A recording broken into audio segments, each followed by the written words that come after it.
केंद्र सरकार ने कुछ वक्त पहले एनसीईआरटी की किताबों में कई बदलाव किए। खासतौर पर इतिहास की किताबों से मुगल और दिल्ली सल्तनत के योगदान को पूरी तरह से हटा दिया, जिसे लेकर अब विवाद छिड़ गया है और सरकार पर सवाल उठने लगे हैं। इसी मामले में अब सुप्रीम कोर्ट के पूर्व जस्टिस रोहिंटन नरीमन ने सरकार को कटघरे में खड़ा करते हुए तंज कसा है।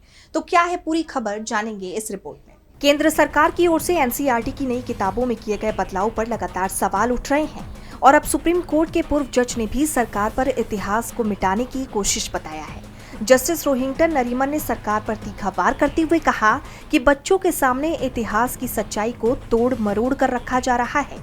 नई किताबों में मुगल वंश और दिल्ली सल्तनत का योगदान पूरी तरह से हटा दिया गया है।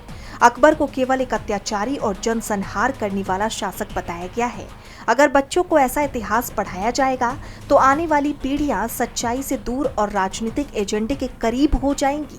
अदालतों के पास इतिहास तय करने की विशेषज्ञता नहीं है, लेकिन अदालत चाहे तो विशेषज्ञों का पैनल बना सकती है जो असली इतिहास सामने लाए।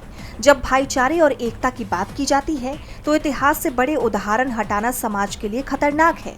जब इतिहास को इस तरह से पेश किया जाता है तो वो विरासत और संस्कृति के साथ छेड़छाड़ है। ये कर्तव्य है और अगर इसका पालन कोई नहीं करता है तो देश का नागरिक अदालत का रुख कर सकता है।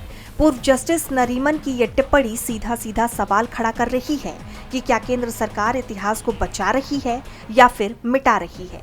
डीबी लाइव की रिपोर्ट।